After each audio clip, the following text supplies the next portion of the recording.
I want to say right here, is there Teresa connected to you? Or Terry? No.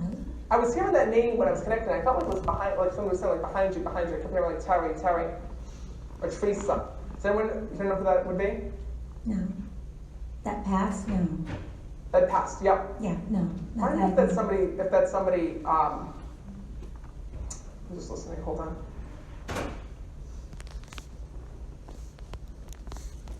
Did your dad have stomach cancer? No, he had,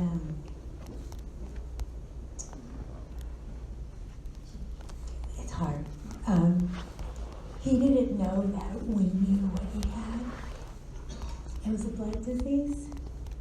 Don't think that's it. I think I'm here. Okay.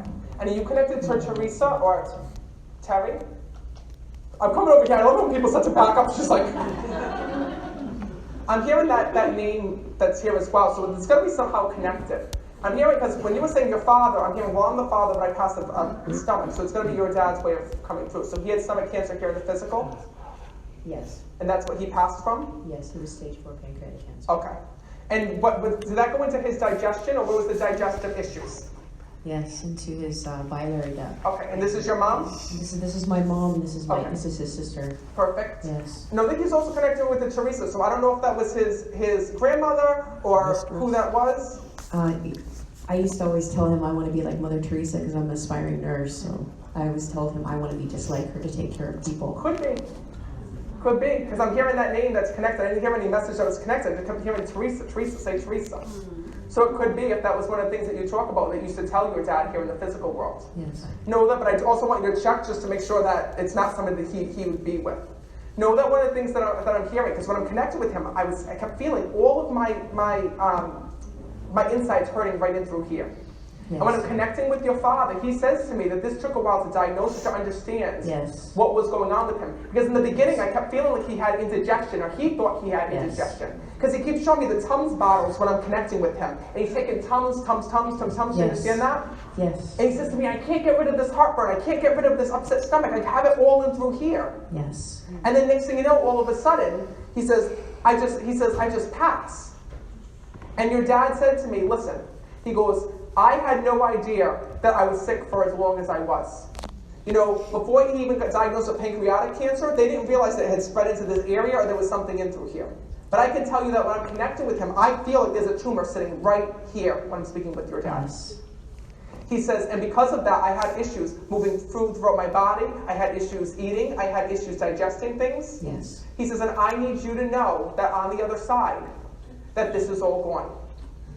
Your dad, first of all, wants to thank you because he tells me as sick as he was, that you would go and try to get him out to the restaurants and try to bring him out to eat and try to do things with him and try to bring him out for the day. Do you understand that? Yes. And this was your husband? Perfect. Can you pass this over to your mom? Yes. Because know that one of the things is that he's so happy to be able to connect with you as well today. And he's so happy that the two of you were here. Were you supposed to be going traveling with him before he passed? Because he talks about travel plans getting, like his illness got in the way of travel plans. We were supposed to go away, we were supposed to do things, and then next thing this had happened. And where's the connection to Las Vegas? He loved it. Did he know her friends over here? Because he just said to me when I was connecting you, he goes, talk about Las Vegas, I want to go to Vegas. Yes. And we were supposed to have, what? That's where they were supposed to go. Hello, pay attention. I love when I'm talking to you. I'm like, did you have to take a trip? She's like, yeah, I think so. Like, he's talking about Vegas. Yes, Vegas. Because he's saying to me, he says, I loved it. He showed me like him running through the casinos, and he shows me with the smoke and the smoking, and he shows me about like with the chips and everything. He says, I friggin' loved it. Yes. He says, and we were supposed to go, and that was like his reward. You know when you give like a kid a reward, like, you know, if you eat all of your applesauce, you can go to the friggin' playground. So your husband's like, listen, if once we get through all of this, we can go to Vegas. We're gonna go to Vegas with one another. We're gonna go to Vegas. He says, and then I die, and I never friggin' got to go to Vegas. Because he's acknowledging that. Yes. Yes. And he's laughing about that when I'm connecting with him. But he said to me, listen, I didn't know what was going on within my body. He says, but I was willing to fight as hard as I possibly could to get through this. And he's acknowledging that. He says, and the first thing that he wants to let you know is that you did everything that you possibly could for him as his wife. He says, and I want to let you know how much that I loved you. And that I still love you.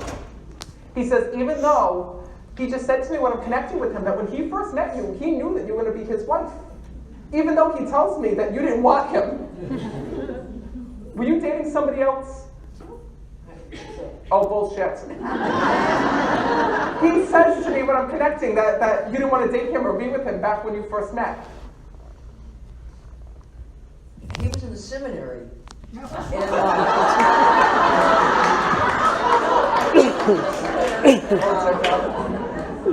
yeah, I didn't, well, I got this, he got out of the seminary. He had seen me, I guess we were on a trip on this submarine on the island. I love you. Went from the seminary to the casino. Seminary? God bless. God bless. Yeah, we got out and I don't know how it happened anyway. I got this phone call and I didn't know who it was and I didn't want to speak to him. It was a strange guy calling me, so maybe that's what he's talking about. I don't know. I think so. Maybe I don't know. Like he says to me, he says, when we first met, he says, when we got together, he said, when we started dating one another, he says, you changed my life. He says, and you showed me what the true meaning of love really was. He says, and I want to thank you for that. He says, because there wasn't anybody that knew me better than you did. He says, and I am so happy for the love that you've given me, the love that you've shown me. He says, and more importantly, amazing family and experiences that we've had here in the physical world. He says, and I want you to know that no matter what happens, that I am still right here. He's hugging you when I'm connecting with him. He says, and the one thing that he wants to let you know is that the two of you were so amazing to him in his life. Well, all of you, I should say. Don't feel like you're being left out. But he's talking about how amazing you were to him in his life. He says, and he always tells me this saying, all right?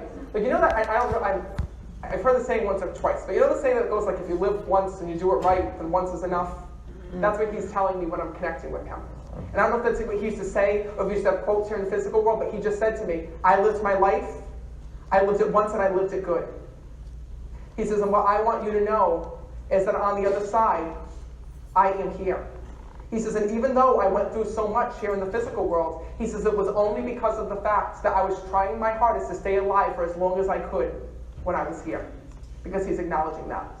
He says, listen, I hated doctors, I hated hospitals, but he says, I was willing to go through any treatment, any surgery, anything that I needed to stay alive to be here with the two of you. He says, and even though God didn't grant that to me, and I was never given that, he says, I was given one thing. I was able to be told that I only had so much left here in the physical world, so much time left, and I was able to spend it with all of you. He says, so being at home, talking with you, spending time with one another, he told me he practically moved in or was there all the time. He says, that's what I loved. I left my job at Peace House West to take care of him. He knows. Yes. And your dad says to me that what he's acknowledging, he says, is that's what true love really is. He says, so the same way that you avoided him, or that like he went to go and date you way back when he was in the seminary and all these things and you didn't know who was calling, he goes, listen, you have a question here today. And your question is that when you die, will your husband be there? And he says to me, She says that to me all the time. Is he going to be waiting for me? I said, I well, know. you're not going away yet. do you see what I do for a freaking living?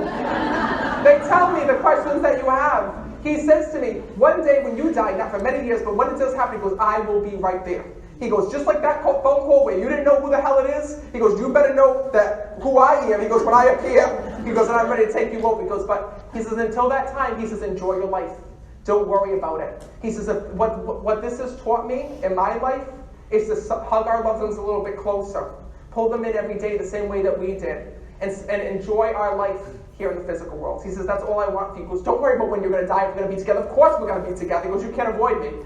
He's laughing about this. That was his personality. He says, but know that I'm okay. I am safe and at peace. And more importantly, that my soul is always and forever with you. All right? Give them a round of applause. You're very welcome.